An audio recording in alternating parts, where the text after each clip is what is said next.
Good morning, students. Myself, Punita, your social science teacher. Students, in previous class, we learned about Maurya dynasty. Maurya dynasty. In this class, I am here to explain the next dynasty, Kushanas. Next one is Kushanas. Very important dynasties of North India. Okay, listen, students, see.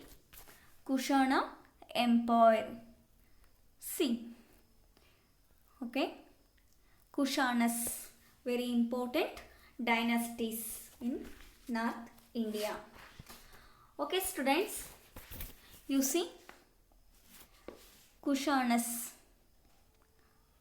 ಅವರ ಒಂದು map ಈ ಕಡೆ ಪಕ್ಕದಲ್ಲಿ ಅವರೊಂದು coins ಕೂಡ ಇದ್ದಾವೆ. Listen students, observe coins. Okay, Kanishka the great king ಅಂತ ಹೇಳ್ಬೋದು. ಕುಶಾನಸಲ್ಲಿ ತುಂಬ ಫೇಮಸ್ ಆಗಿರೋ ಅಂಥ ಒಬ್ಬರು ಕಿಂಗ್ ಅಂತಂದ್ರೂ ಕೂಡ ನಾವು ಇವರನ್ನು ಹೇಳ್ಬೋದು. ಯಾರು? ಕಾನಿಷ್ಕ ಅಥವಾ ಕನಿಷ್ಕ ಅಂತಲೂ ಕೂಡ ಹೇಳ್ತಾರೆ students. Very important 1 marks question ಇದು. Okay, listen students. First Kushanas, second one dynasty ಇದು. See, about 2000 years ago Kushana dynasty ruled over Gandhara, present Afghanistan. Listen students, ಸುಮಾರು 2000 ವರ್ಷಗಳ ಹಿಂದೆ ಗಾಂಧಾರ ಅಂತ ಹೇಳ್ತಾರೆ. ಗಾಂಧಾರ ಅಂದರೆ ಈಗ ಅಟ್ ಪ್ರೆಸೆಂಟಲ್ಲಿ ಆಫ್ಘಾನಿಸ್ತಾನ ಅಂತ ಏನು ಹೇಳ್ತೀವಲ್ಲ, ಇವೆಲ್ಲ ಇದು ಹಿಂದೆ ಅದನ್ನು ಗಾಂಧಾರ ಅಂತಲೂ ಕೂಡ ಕರೀತಾ ಇದ್ರು.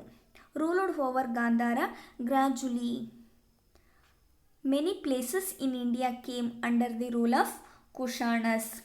ಲಿಸನ್, ಅಂದರೆ 2000 ವರ್ಷಗಳ ಹಿಂದೆ ಗಾಂಧಾರ ಎಂಬಂಥ ಒಂದು ಪ್ರದೇಶದಲ್ಲಿ ಈ ಕುಶಾನ ಎಂಬುವಂತಹ ಒಂದು ಡೈನಸ್ಟಿ ಆಳ್ವಿಕೆ ಸ್ಟಾರ್ಟ್ ಆಯಿತು ಅಂತ ಹೇಳ್ಬೋದು.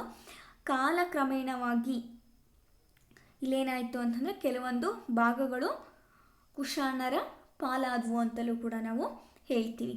Kanishka is the most famous ruler among the Kushanas. Kanishka ಅನ್ನುವಂತಹ ಒಬ್ಬ ರಾಜ ಕುಶಾನರಲ್ಲೇ ತುಂಬ ಫೇಮಸ್ ಆಗಿರುವಂತಹ ಪ್ರಸಿದ್ಧವಾದಂತಹ ಪ್ರಸಿದ್ಧನಾದ ಅರಸ ಅಂತ ಕೂಡ ನಾವು ಹೇಳ್ತೀವಿ. Kanishka is the most famous ruler among the Kushanas. 1 marks questions students, ಇದು ಕ್ವಶನು ನೋಡ್ಕೋಬೇಕು. Kanishka is the most famous ruler among the Kushanas. He waged battles for a long time and extended the empire. His empire extended from Afghanistan to Bihar. Listen students, ಇವನು ಸುದೀರ್ಘವಾದಂತಹ he waged battle for a long time ಅಂದರೆ ಸುದೀರ್ಘ ಕಾಲ ಇವರು ಯುದ್ಧನ ಮಾಡ್ತಾ ನಡೆಸಿಬಿಟ್ಟು ತನ್ನ ಒಂದು ಸಾಮ್ರಾಜ್ಯವನ್ನು ಎಕ್ಸ್ಟೆಂಡೆಡ್ ಈಸ್ ಎಂಪೈರ್, ತನ್ನ ಒಂದು ಸಾಮ್ರಾಜ್ಯವನ್ನು ಕೂಡ ವಿಸ್ತರಿಸಿದರು. His empire extended from Afghanistan to Bihar. ಅವನ ಒಂದು ಸಾಮ್ರಾಜ್ಯವನ್ನು ಉತ್ತರ ಭಾರತದಲ್ಲಿ ಅವನ ಸಾಮ್ರಾಜ್ಯವು ಆಫ್ಘಾನಿಸ್ತಾನದಿಂದ ಬಿಹಾರದವರೆಗೂ ಕೂಡ ಹಬ್ಬಿತ್ತು ಅಂತಲೂ ಕೂಡ ನಾವು ಹೇಳ್ಬೋದು students. Okay, next one Kanishka. ಈಗ ನಾವು ಕಾನಿಷ್ಕನ ಬಗ್ಗೆ ತಿಳ್ಕೊಳ್ಳೋದಾದರೆ ಆಲ್ರೆಡಿ ನಿಮಗೆ ಗೊತ್ತಿದೆ, is the most famous ruler ಅಂತಂದು, ಹೌದಲ್ವಾ? ಓಕೆ, ಈಗಾಗಾದರೆ ಡೈರೆಕ್ಟಾಗಿ ಟಾಪಿಕ್ಕಿಗೆ ಹೋಗ್ಬಿಡೋಣ. Okay, Kanishka he was the follower of Buddhism. He was the follower of Buddhism. ಇವರು ಕೂಡ ಬೌದ್ಧ ಧರ್ಮದ ಅನುಯಾಯಿಯಾಗಿದ್ದರು. ಯಾರು? Kanishka. Kanishka was the follower of Buddhism and built many stupas like Ashoka. ಹಾಗೆಯೇ ಸಾಮ್ರಾಟ್ ಅಶೋಕನು ಕೂಡ ಯಾವ ರೀತಿಯಾಗಿ ಸ್ತೂಪಗಳನ್ನು ಕಟ್ಟಿಸಿದ್ರು, ಅದೇ ಥರ ಕಾನಿಷ್ಕನು ಕೂಡ ಸ್ತೂಪಗಳನ್ನು ಕಟ್ಟಿಸಿದ್ರು. And built many stupas like Ashoka. He sent Buddhist monks to many countries to spread Buddhism. ಹಾಗೆಯೇ ಬೌದ್ಧ ಮತ ಪ್ರಚಾರಕರನ್ನು ಏನು ಮಾಡಿದ್ರು ಅಂದರೆ ದೇಶ ವಿದೇಶಗಳಿಗೂ ಕೂಡ ಕಳಿಸ್ಕೊಟ್ರು. ಪ್ರಚಾರ ಮಾಡುವರೋಗ್ರಿ ಅಂತ ಹೇಳಿಬಿಟ್ಟು ಬೌದ್ಧ ಧರ್ಮವನ್ನು ಈ ಒಂದು ಮೋಂಕ್ಸ್ ಜೊತೆ ಈ ಒಂದು ಪ್ರಚಾರಕರನ್ನು ಕೂಡ ಅವರು ಕಳಿಸ್ಕೊಟ್ರು. ಈ conducted the 4th international Buddhist conference ಅಂತ ಹೇಳ್ಬೋದು. ಅಷ್ಟಲ್ಲದೆ ಕಾಶ್ಮೀರದಲ್ಲಿ ಏನು ಮಾಡ್ತಾರೆ ಅಂತಂದರೆ ಈ conducted the 4th international Buddhist conference ಅಂತ ಹೇಳ್ತಾರೆ. ಅಂದರೆ 4ನೇ ಬೌದ್ಧ ಮಹಾಸಮ್ಮೇಳನವನ್ನು ಕೂಡ ಯಾರು ನಡೆಸ್ಕೊಟ್ರು ಅಂದರೆ ಕಾನಿಷ್ಕ ಅವರು ಕೂಡ ನಡೆಸ್ಕೊಟ್ರು ಅಂತ ನಾವು ಹೇಳ್ಬೋದು. ಹಾಗೆಯೇ ಪ್ರೀವಿಯಸ್ ಕ್ಲಾಸಲ್ಲಿ ನಾವು Ashoka organised the 3rd Buddhist conference at Pataliputra ಅಂತ ನಾವು ನೋಡಿದ್ವಲ್ವ. ಪಾಟಲಿಪುತ್ರದಲ್ಲಿ ಅಶೋಕ 3rd ಬುದ್ಧಿಸ್ಟ್ ಕಾನ್ಫರೆನ್ಸ್ನ ಆರ್ಗನೈಸ್ ಮಾಡಿದರು. ಬಟ್ ಆದರೆ 4th ಬುದ್ಧಿಸ್ಟ್ ಕಾನ್ಫರೆನ್ಸ್ನ ಯಾರು ಆರ್ಗನೈಸ್ ಮಾಡಿದರು ಅಂತಂದರೆ ಕಾನಿಷ್ಕ ಅಂತಲೂ ಕೂಡ ಹೇಳ್ತಾರೆ. ಈ ಸ್ಟಾರ್ಟೆಡ್ ಶಕ calendar which is also called as Shalivahana Shaka. Listen students, to mark the beginning of his administration, he started the Shaka calendar which is also called as Shalivahana Shaka. Listen students, Kanishka ತನ್ನ ಅಧಿಕಾರಕ್ಕೆ ಬಂದಂತಹ ಒಂದು ಸವಿ ನೆನಪಿಗಾಗಿ to mark the beginning his administration, ಅಧಿಕಾರಕ್ಕೆ ಬಂದಂತಹ ಸವಿ ನೆನಪಿಗಾಗಿ ಇಲ್ಲಿ ಏನು ಮಾಡ್ತಾರೆ ಅಂತಂದರೆ ಶಕ ಅನ್ನುವಂತಹ ಒಂದು ವರ್ಷವನ್ನು ಕೂಡ ಅವರು ಪ್ರಾರಂಭ ಮಾಡಿದರು. ಇದರಿಂದ ಶಾಲಿವಾಹನ ಶಕ ಅನ್ನುವಂತಹ ಒಂದು ವರ್ಷನ ಇವರು ಕ್ಯಾಲೆಂಡರನ್ನು ಸ್ಟಾರ್ಟ್ ಮಾಡಿದರು. ಶಕ ಅನ್ನುವಂತಹ ಕ್ಯಾಲೆಂಡರನ್ನು ಸ್ಟಾರ್ಟ್ ಮಾಡಿದರು. ಅದನ್ನು ಶಾಲಿವಾಹನ ಶಕ ಅಂತಲೂ ಕೂಡ ಕರೀತಾ ಇದ್ರು. This calendar is also the official calendar of government of India. ಹಾಗೆಯೇ ಹಿಂದೆ ಇದು ಹಿಂದೂ ಭಾರತ ಸರ್ಕಾರದ ಒಂದು ಅಧಿಕೃತವಾದಂತಹ ಕ್ಯಾಲೆಂಡರ್ ವರ್ಷ ಆಗಿದೆ ಅಂತಲೂ ಕೂಡ ನಾವು ಇದನ್ನು ಹೇಳ್ಬೋದು. ಈ ಒಂದು ಕಾನಿಷ್ಕ ಅನ್ನುವಂಥವ್ರು ಏನು ಮಾಡ್ತಾರೆ ಅಂತಂದರೆ ಈ ಒಂದು ಅವರು ಕೂಡ ಫಾಲೋವರ್ ಆಫ್ ದಿ ಬುದ್ಧಿಸಮ್ ಅಂತ ಹೇಳ್ಬೋದು. He build the many stupas like Ashokas ಅಂತ ನಾವು ಹೇಳ್ತೀವಿ. He sent Buddhist monks to many countries to spread Buddhism. He conducted the 4th international Buddhist conference. He conducted the 4th Buddhist conference to mark the beginning his administration he's started the Saka calendar. ಹಾಗೆ ಈ ಒಂದು ನಿಮಗೆ question ಕೂಡ rice ಆಗುತ್ತೆ. ಇಲ್ಲಿ ಯಾವ ರೀತಿಯಾಗಿ rice ಆಗುತ್ತೆ ಅಂತಂದರೆ Kanishka started the year in the memory of the beginning of his rule ಅಂತ ಕೇಳ್ತಾರೆ. ಅಂದರೆ ಕಾನಿಷ್ಕ ಅಧಿಕಾರಕ್ಕೆ ಬಂದಂತಹ ನೆನಪಿಗಾಗಿ ಯಾವ ವರ್ಷವನ್ನು ಪ್ರಾರಂಭ ಮಾಡಿದರು, 1 ಮಾರ್ಕ್ಸ್ ಕ್ವಶನ್ ಬಂತಲ್ವಾ. ಸೊ ಹಾಗೆಯೇ ಮತ್ತೆ ನೆಕ್ಸ್ಟ್ ಒನ್ ಯಾವ ರೀತಿಯ ಕ್ವಶನ್ ಕೇಳ್ತಾರೆ ಅಂತಂದರೆ where did Kanishka conducted the international Buddhist conference ಅಂತಲೂ ಕೂಡ ಇಲ್ಲಿ ಕೇಳ್ತಾರೆ ಸ್ಟೂಡೆಂಟ್ಸ್. ತುಂಬ ನೆನ್ಪಿಡ್ಕೋಬೇಕು, ಓಕೆನಾ. ಓಕೆ, ಇದನ್ನು official calendar of government of India. ಈ ಒಂದು ಗೌರ್ನಮೆಂಟ್ ನಮ್ಮ ಭಾರತ ಸರ್ಕಾರ ಏನು ಮಾಡ್ತು ಅಂದರೆ ಅಧಿಕೃತ ಕ್ಯಾಲೆಂಡರ್ ವರ್ಷನೂ ಕೂಡ ಆಯಿತು ಅಂತ ನಾವು ಹೇಳ್ತೀವಿ students. Next one listen, architecture and sculpture ಅಂತ ಹೇಳ್ತಾರೆ. ಅಂದರೆ ವಾಸ್ತುಶಿಲ್ಪ ಮತ್ತು ಮೂರ್ತಿ ಶಿಲ್ಪ ಅಂತಲೂ ಕೂಡ ಹೇಳ್ತಾರೆ. Kanishka built many stupas. Listen students, Kanishka built many stupas. ಕಾನಿಷ್ಕನು ಹಲವಾರು ಸ್ತೂಪಗಳನ್ನು ಕೂಡ ಅವರು ನಿರ್ಮಿಸಿದರು. The stupa in Purushapura had a 13 story tower. Listen, ಹಾಗೆಯೇ ಅದರಲ್ಲಿ ಅವ್ರು ಕಟ್ಟಿಸಿದಂಥ ಒಂದು ಸ್ತೂಪಕ್ಕೆ ಅಂದರೆ ಪುರುಷಪುರ ಅಂತ ಹೇಳ್ತಾರೆ. ಪುರುಷಪುರ ಅನ್ನುವಂಥದ್ದನ್ನ ಈಗ ಅಟ್ ಪ್ರೆಸೆಂಟಲ್ಲಿ ನಾವು ಪೇಶಾವರ ಅಂತ ಏನು ಗುರುತಿಸ್ತೀವಲ್ಲ ಅದನ್ನು ಹಿಂದೆ ಏನಂತ ಕರೀತಾ ಇದ್ರು ಅಂದರೆ ಪುರುಷಪುರ ಅಂತಲೂ ಕೂಡ ಅದನ್ನು ಕರೀತಾ ಇದ್ರು. ಅವರಲ್ಲಿ ಕಟ್ಟಿಸಿದಂಥ ಒಂದು ಸ್ತೂಪಕ್ಕೆ ಯಾರ್ದ 13 ಸ್ಟೋರೀಸ್ ಟವರ್ ಅಂತ ಹೇಳ್ತಾರೆ. ಅಂದರೆ 13 ಅಂತಸ್ತುಗಳ ಒಂದು ಗೋಪುರ ಇತ್ತು ಅಂತಲೂ ಕೂಡ ನಾವು ಹೇಳ್ಬೋದು. And tower was 400 feet I ಅಂತ ಹೇಳ್ತಾರೆ.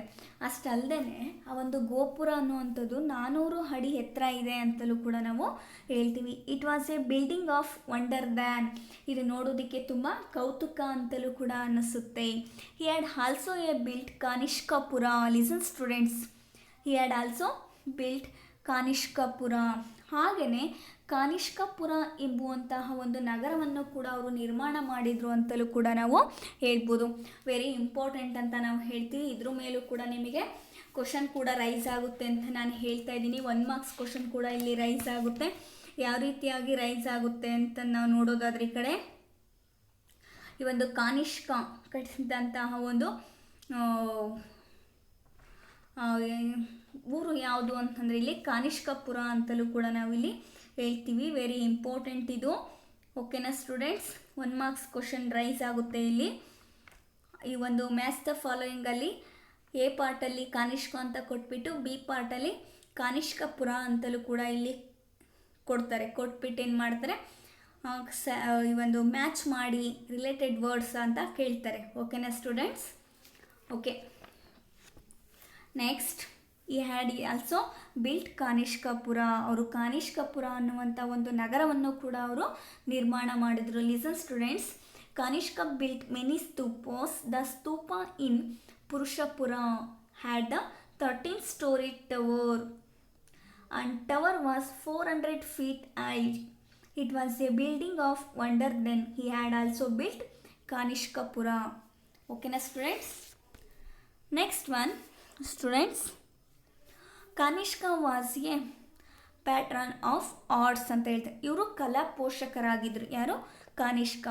ಹಿ invited artist from different countries and also a result new styles of art emerged out of these interactions called has Gandhara and Mathura.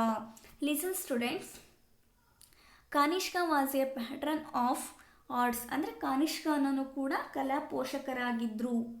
ಅಷ್ಟಲ್ಲದೆ he invited the artist from different countries. ಇವ್ರು ಕಾನಿಷ್ಕ ಏನು ಮಾಡ್ತಿದ್ರು ಅಂದರೆ ಬೇರೆ ಬೇರೆ ದೇಶಗಳಿಂದ, different ಕಂಟ್ರೀಸಿಂದ ಆರ್ಟಿಸ್ಟ್ಗಳ್ನ ಅವರು ತನ್ನಲ್ಲಿಗೆ ಕರೆಸ್ಕೊಳ್ತಾ ಇದ್ದ. ಬೇರೆ ಬೇರೆ ದೇಶದ ಕಲಾಕಾರರನ್ನು ತನ್ನಲ್ಲಿ ಕರೆಸ್ಕೊಂಡ್ಬಿಟ್ಟು ಆ್ಯಸ್ ಎ ರಿಸಲ್ಟ್ ಅದರ ಪರಿಣಾಮವಾಗಿ ಏನಾಯಿತು ಅಂದರೆ new styles of art emerged out of these interactions called has Gandhara and Mathura. ಅಂದರೆ ಅದರ ಒಂದು ಪರಿಣಾಮವಾಗಿ ಏನಾಯಿತು, ಯಾಕೆ ಕರೆಸ್ಕೊಂಡ್ರು, ಅದರಿಂದ ಏನೋ ರಿಸಲ್ಟ್ ಕೊಟ್ಟರು ಅಂತಂದರೆ ವಿವಿಧ ಕಲಾ ಶೈಲಿಗಳನ್ನು ಬೆರೆತುಬಿಟ್ಟು ಗಾಂಧಾರ ಮತ್ತು ಮಥುರಾ ಅನ್ನುವಂತಹ ಒಂದು ಹೊಸ ಶೈಲಿಯಲ್ಲಿ ಹುಟ್ಕೊಳ್ತು ಅಂತಲೂ ಕೂಡ ನಾವು ಹೇಳ್ತೀವಿ. ಯಾವುದು? ಗಾಂಧಾರ ಮತ್ತು ಮಥುರಾ ಅಂತಲೂ ಕೂಡ ಇಲ್ಲಿ ಹೇಳ್ತಾರೆ. ವೆರಿ ಇಂಪಾರ್ಟೆಂಟ್ ಇದು. ಓಕೆನಾ? ಓಕೆ, ಅದನ್ನು ನಾವು ಗಾಂಧಾರ ಮತ್ತು ಮಥುರಾ ಅಂತಲೂ ಕೂಡ ಕರೀತಾರೆ. A stone statue of Kanishka has been found in Mathura. Listen, ಹಾಗೆಯೇ ಮಧುರೆಯಲ್ಲಿ ಈ ಒಂದು ಕಾನಿಷ್ಕನ ಒಂದು ಕಲ್ಲಿನ ವಿಗ್ರಹನೂ ಕೂಡ ದೊರೆತಿದೆ. A stone statue of Kanishka has been found in Mathura. ಮಥುರಾದಲ್ಲೂ ಕೂಡ ಈ ಒಂದು ಕಾನಿಷ್ಕನ ಕಲ್ಲಿನ ವಿಗ್ರಹನೂ ಕೂಡ ದೊರೆತಿದೆ ಅಂತ ಹೇಳ್ಬೋದು. The head is missing from the statue at the pedestal. Kanishka name is ಸ್ಕೆಚ್ಡ್. Listen students, the head is missing from the statue. ಆದರೆ ಈ ಒಂದು ತಲೆಭಾಗ ಏನಾಗಿದೆ ಕಾನಿಷ್ಕಂದು, ಅದು ನಾಶ ಆಗಿದೆ ಅಂತ ನಾವು ಹೇಳ್ಬೋದು. Missing the statue at the pedestal. Kanishka's name is etched. ಅಂದರೆ ಅಲ್ಲೇನಾಯಿತು ಅಂತಂದರೆ ಅದರ ಕೆಳಭಾಗದಲ್ಲಿ ಮಾತ್ರ ಒಂದು ಕೆಳಭಾಗದಲ್ಲಿ ಕಾನಿಷ್ಕನ ಹೆಸರನ್ನು ಕೂಡ ಇಲ್ಲಿ ಕೆತ್ತಲಾಗಿದೆ ಅಂತ ನಾವು ಹೇಳ್ಬೋದು. Many coins belonging to Kushanas have been found. Listen, many coins belonging to Kushanas ಅಂತ ಹೇಳ್ತಾರೆ. ಮೆನಿ ಕಾಯಿನ್ಸ್, ಲಿಸನ್, ತುಂಬ ವೆರೈಟಿ ಆಗಿರುವಂತಹ ನಾಣ್ಯಗಳು ಕೂಡ ಅವ್ರ ಕಾಲದಲ್ಲಿ ದೊರೆತಿದ್ವು ಅಂತಲೂ ಕೂಡ ನಾವು ಹೇಳ್ಬೋದು. ಅಷ್ಟಲ್ಲದೆ they were the first to mint gold coins in India. Listen, they were the first to mint gold coins in India ಅಂತ ಹೇಳ್ಬೋದು. ಅಂದರೆ ನಮ್ಮ ಭಾರತದಲ್ಲಿ ಮೊಟ್ಟ ಮೊದಲು ಚಿನ್ನದ ನಾಣ್ಯಗಳನ್ನು ಚಲಾವಣೆಗೆ ತಂದವರು ಯಾರು ಅಂದರೆ ಕುಶಾಣಸ್ ಅಂತಲೂ ಕೂಡ ನಾವು ಹೇಳ್ಬೋದು students. Very important. Many coins belonging to Kushanas have been found. They were the first to mint gold coins in India. ಭಾರತದಲ್ಲಿ ಈ ಒಂದು ಮೊಟ್ಟ ಮೊದಲು ಚಿನ್ನದ ನಾಣ್ಯವನ್ನು ಚಲಾವಣೆಗೆ ತಂದವರು ಯಾರು ಅಂದರೆ ಕುಶಾಣಸ್ ಅಂತಲೂ ಕೂಡ ಹೇಳ್ತಾರೆ ಸ್ಟೂಡೆಂಟ್ಸ್. ಓಕೆ, ನೆಕ್ಸ್ಟ್ ಲಿಟ್ರೇಚರ್, ಸಾಹಿತ್ಯ ಅಂತ ಹೇಳ್ತಾರೆ. ಈ ಲಿಟ್ರೇಚರ್ ಮೇಲೂ ಕೂಡ ನಿಮಗೆ 2 ಮಾರ್ಕ್ಸ್ ಕ್ವಶನ್ ಅಂದರೆ 2 ಮಾರ್ಕ್ಸ್ ಕ್ವಶನ್ ಸಿಗುತ್ತೆ. ಅಂದರೆ 1 ಮಾರ್ಕ್ಸ್ ನಾವು 2 ಕ್ವಶನ್ಸ್ ಇಲ್ಲಿ ರೈಸ್ ಆಗುತ್ತೆ. Listen carefully students. Kanishka has offered shelter to many good scholars and writers of his time. Listen. Kanishka had offered shelter to many good scholars and writers of his time. ಅಂದರೆ ಕಾನಿಷ್ಕನು ವಿದ್ವಾಂಸರು ಮತ್ತು ಸಾಹಿತಿಗಳಿಗೆ ತುಂಬ ಆಶ್ರಯವನ್ನು ಕೂಡ ಅವರು ನೀಡಿದರು. Scholars ಅಂದರೆ ವಿದ್ವಾಂಸರು ಅಂತ ಹೇಳ್ತಾರೆ. ಹಾಗೆಯೇ ರೈಟರ್ಸ್ ಅಂತಂದರೆ ಸಾಹಿತಿಗಳು ಅಂತ ಹೇಳ್ತಾರೆ. ನಿಮಗೆ ಗೊತ್ತಿರಬೇಕು, ನಾವು ಜಾಸ್ತಿ ಸ್ಕಾಲರ್ಸ್ ಅಂತಲೇ ನಾವು ವಿದ್ವಾಂಸರಿಗೆ ಯೂಸ್ ಮಾಡುವಂಥದ್ದು. ಅದರಲ್ಲೂ ಕೂಡ ಈ ಒಂದು ಸೋಷಿಯಲ್ ಸೈನ್ಸಲ್ಲಿ ನಾವು ಸ್ಕಾಲರ್ ಅಂತಲೇ ಕೂಡ ನಾವು ಹೇಳ್ತೀವಿ. Scholars and writers of his time ತುಂಬ ಪ್ರಿಫರೆನ್ಸ್ನ ಕೊಟ್ಟಿದ್ದು ಮತ್ತು ಆಶ್ರಯ ನೀಡಿದ್ದು ಸ್ಕಾಲರ್ಸ್ಗೆ ಮತ್ತು ರೈಟರ್ಸ್ಗೆ ಅಂತ ನಾವು ಹೇಳ್ಬೋದು. ಯಾರು? Kanishka, famous king of Kushanas. ಅದರಲ್ಲಿ ತುಂಬ ಇಂಪಾರ್ಟೆಂಟ್ ಆಗಿರೋವಂಥ ಅಶ್ವಘೋಷ is the important among them. ಅದರಲ್ಲಿ ಅಶ್ವಘೋಷ ಅನ್ನುವಂತಹ ಪ್ರಮುಖನಾಗಿದ್ದ. ಹಿ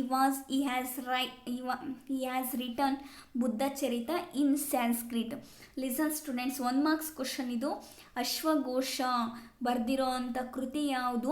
ಹಿ ಹ್ಯಾಸ್ ರಿಟರ್ನ್ ಬುದ್ಧ ಚರಿತ. ಅಶ್ವಘೋಷ ಬರೆದಿರೋ ಅಂಥ ಒಂದು ಕೃತಿ ಯಾವುದು ಅಂದರೆ ಅಶ್ವಘೋಷ ಅಂತಲೂ ಕೂಡ ಹೇಳ್ತಾರೆ. ನಿಮಗೆ ಮ್ಯಾಚ್ ದ ಫಾಲೋಯಿಂಗಲ್ಲಿ ಕ್ವಶನ್ ರೈಸ್ ಆಗಿದೆ. ಎ ಪಾರ್ಟಲ್ಲಿ ಅಶ್ವಘೋಷ ಅಂತ ಕೊಟ್ಬಿಟ್ಟು ಬಿ ಪಾರ್ಟಲ್ಲಿ ಬುದ್ಧ ಚರಿತ ಅಂತ ಕೊಟ್ಟಿದ್ದಾರೆ. ನೀವು ಅದನ್ನು ಮ್ಯಾಚ್ ಮಾಡಬೇಕು. ಓಕೆನಾ? ಇದನ್ನು 1 ಮಾರ್ಕ್ಸ್ ಕ್ವಶನ್ ಕೂಡ ಇಲ್ಲಿ ರೈಸ್ ಆಗುತ್ತೆ. ನೀವು ನೋಡ್ಕೋಬೇಕು ಅದನ್ನು. ಓಕೆನಾ? ಈಗ ಫಾರ್ ಎಕ್ಸಾಂಪಲ್ ಯಾವ ರೀತಿಯ ಕ್ವಶನ್ ಕೇಳ್ತಾರೆ ಅಂತ ನಾವು ಹೇಳಿರೋ ಒಂದು example, which is the famous book written by ಅಶ್ವಘೋಷ ಅಂತ ಕ್ವಶನ್ ರೈಸ್ ಮಾಡ್ತಾರೆ. Which is the famous book written by ಅಶ್ವಘೋಷ ಅಂದರೆ ಅಶ್ವಘೋಷನ ಕೃತಿ ಯಾವುದು ಅಂತ ಕೇಳಿದಾಗ ಇಲ್ಲಿ ಯಾವುದು ಬರುತ್ತೆ students? Has written Buddha Charita in Sanskrit. ಈ ಒಂದು ಸ್ಯಾನ್ಸ್ಕ್ರಿಟಲ್ಲಿ ಬರೆದಿರುವಂತಹ ಬುದ್ಧ ಚರಿತ ಎನ್ನುವಂಥ ಒಂದು ಕೃತಿ ಅಂತ ಹೇಳ್ತಾರೆ. ಇವನು ಬರೆದಿರೋ ಅಂಥ ಬುದ್ಧ ಚರಿತ ಎಂಬುವಂಥ ಒಂದು ಕೃತಿಯನ್ನು ಸಂಸ್ಕೃತದಲ್ಲಿ ರಚಿಸಿದ್ದಾರೆ ಅಂತ ನಾವು ಹೇಳ್ಬೋದು. Next, Nagarjuna was a great philosopher present in Kanishka's court. Listen students. ಹಾಗೆಯೇ ಅನದರ್ ಒನ್ ಯಾರು ಅಂತಂದರೆ ನಾಗಾರ್ಜುನ ಅಂತ ಹೇಳ್ತಾರೆ. Nagarjuna was a great philosopher ಅಂತ ಹೇಳ್ತಾರೆ. ಫಿಲಾಸಫರ್ ಅಂದರೆ ತತ್ವಜ್ಞಾನಿಗಳು ಅಂತ ಹೇಳ್ಬೋದು. ಈ ಒಂದು ತತ್ವಜ್ಞಾನಿಗಳು ಕೂಡ ಪ್ರೆಸೆಂಟು ಎಲ್ಲಿ ಕಂಡು ಬರ್ತಾರೆ ಅಂದರೆ ಕಾನಿಷ್ಕನ ಆಸ್ಥಾನದಲ್ಲಿ ಕಂಡು ಬರ್ತಾರೆ. ನಾಗಾರ್ಜುನನು ಸಹ ಕಾನಿಷ್ಕನ ಆಸ್ಥಾನದಲ್ಲಿದ್ದಂಥ ಒಬ್ಬ ಶ್ರೇಷ್ಠವಾದಂತಹ ತತ್ವಜ್ಞಾನಿ, ಗ್ರೇಟ್ ಫಿಲಾಸಫರ್ ಅಂತ ಹೇಳ್ಬೋದು. Vasumitra was A Buddhist scholar. ಅದ್ರ ಜೊತೆಗೆ ವಸುಮಿತ್ರ ಅನ್ನುವಂಥವರು ಕೂಡ ಬುದ್ಧಿಸ್ಟ್ ಸ್ಕಾಲರ್, ಓರ್ವ ವಿದ್ವಾಂಸರಾಗಿದ್ದರು ಅಂತ ಹೇಳ್ಬೋದು. And he was the president of the 4th Buddhist conference held at Kashmir ಅಂತ ಹೇಳ್ತಾರೆ. ಅಂದರೆ ಲಿಸನ್, ಒಂದು ಕಾಶ್ಮೀರದಲ್ಲಿ ನಡೆದಂತಹ ಬೌದ್ಧ ಮಹಾಸಮ್ಮೇಳನದ ಅಧ್ಯಕ್ಷರು ಕೂಡ ಆಗಿದ್ದರು ಅಂತ ನಾವು ಹೇಳ್ಬೋದು. ಇಲ್ಲಿ ನಿಮಗೆ ಆಲ್ರೆಡಿ ಕ್ವಶನ್ ಕೂಡ ರೈಸ್ ಆಗಿದೆ ಇದ್ರ ಮೇಲೆ ಅಂತ ಹೇಳ್ಬೋದು. ಇಲ್ಲಿ ಯಾವ ರೀತಿಯಾಗಿ ಅಂತಂದರೆ, where did Kanishka conducted the 4th international Buddhist conference. Where did Kanishka conduct the international Buddhist conference. ಎಲ್ಲಿ ಇಂಟರ್ನ್ಯಾಷನಲ್ ಬುದ್ಧಿಸ್ಟ್ ಕಾನ್ಫರೆನ್ಸ್ 4th ನಡೆದಿದ್ದು, 4ನೇ ಬೌದ್ಧ ಸಮ್ಮೇಳನ ಎಲ್ಲಿ ನಡೆದಿದ್ರು ಅಂದರೆ ಕಾಶ್ಮೀರ ಅಂತ ಹೇಳ್ತಾರೆ. ಓಕೆನಾ? ಅದರಲ್ಲಿ ಈ ಒಂದು ವಸುಮಿತ್ರ ಅವರು ಕೂಡ ಏನಾಗಿದ್ರು ಅಂದರೆ ಅದರ ಒಂದು ಅಧ್ಯಕ್ಷರಾಗಿದ್ದರು ಅಂತ ಕೂಡ ನಾವು ಹೇಳ್ಬೋದು. Charaka was said to be the contemporary doctor of Kanishka. ಹಾಗೆಯೇ ಈ ಒಂದು Charaka was said to be a contemporary doctor of Kanishka. ಅಂದರೆ ಚರಕ ಎಂಬುವನು ಕೂಡ ಕಾನಿಷ್ಕನ ಸಮಕಾಲೀನ ವೈದ್ಯನಾಗಿದ್ದ ಅಂತಲೂ ಕೂಡ ನಾವು ಹೇಳ್ಬೋದು. ಲಿಸನ್ ಸ್ಟೂಡೆಂಟ್ಸ್, ಈ ಪ್ಯಾರಾಗ್ರಾಫಲ್ಲಿ ನಾವು ನೋಡೋದಾದರೆ 3ಇಂದ 4 ಮಾರ್ಕ್ಸ್ ರೈಸ್ ಆಗುತ್ತೆ ನಿಮಗೆ. ಈ ಒಂದು ಅಶ್ವಘೋಷ ಬರೆದಿರೋ ಅಂಥ ಕೃತಿ ಯಾವುದು ಅಂದರೆ ಬುದ್ಧ ಚರಿತ. ನಾಗಾರ್ಜುನ ಅನ್ನೋರು ಕೂಡ ಒಬ್ಬ ಗ್ರೇಟ್ ಫಿಲಾಸಫರ್, ಅವರೊಬ್ಬ ಶ್ರೇಷ್ಠ ತತ್ವಜ್ಞಾನಿ ಆಗಿದ್ದರು ಅಂತ ನಾವು ಹೇಳ್ಬೋದು. ಹಾಗೆಯೇ ವಸುಮಿತ್ರರು ಕೂಡ ಬುದ್ಧಿಸ್ಟ್ ಸ್ಕಾಲರ್ ಆಗಿದ್ದರು ಅಂತ ಹೇಳ್ಬೋದು. ಈ ಒಂದು ವಸುಮಿತ್ರ ಅನ್ನುವಂಥವ್ರು 4th ಬುದ್ಧಿಸ್ಟ್ ಕಾನ್ಫರೆನ್ಸ್ನ ಪ್ರೆಸಿಡೆಂಟ್ ಆಗಿದ್ದರು, ಅಧ್ಯಕ್ಷರಾಗಿದ್ದರು ಅಂತ ಕೂಡ ನಾವು ಹೇಳ್ಬೋದು. 4th ಬುದ್ಧಿಸ್ಟ್ ಕಾನ್ಫರೆನ್ಸ್ ಎಲ್ಲಿ ನಡೆದಿದ್ದು ಅಂತಂದರೆ ಕಾಶ್ಮೀರ್ ಅಂತ ಹೇಳ್ತಾರೆ. ಚರಕ ಅನ್ನುವಂಥವರು ಕೂಡ ಕಾನಿಷ್ಕನ ಸಮಕಾಲೀನ ವೈದ್ಯರಾಗಿದ್ದರು ಅಂತಲೂ ಕೂಡ ನಾವು ಹೇಳ್ಬೋದು. ಓಕೆನಾ ಸ್ಟೂಡೆಂಟ್ಸ್, ಈ ಒಂದು ಲಿಟ್ರೇಚರಲ್ಲಿ ನಾವು ಇಷ್ಟು ನೋಡಿದ್ವಲ್ವಾ. So okay, if you have any doubt regarding this topic, please ask the question. Students, now take the homework. First one is, where did Kanishka conduct the International Buddhist Conference? Okay, next one question, which is the famous book written by Ashwagosha? Which is the famous book written by Ashwagosha? ಅಶ್ವಘೋಷನ ಕೃತಿ ಯಾವುದು? ಓಕೆನಾ? Thank you students.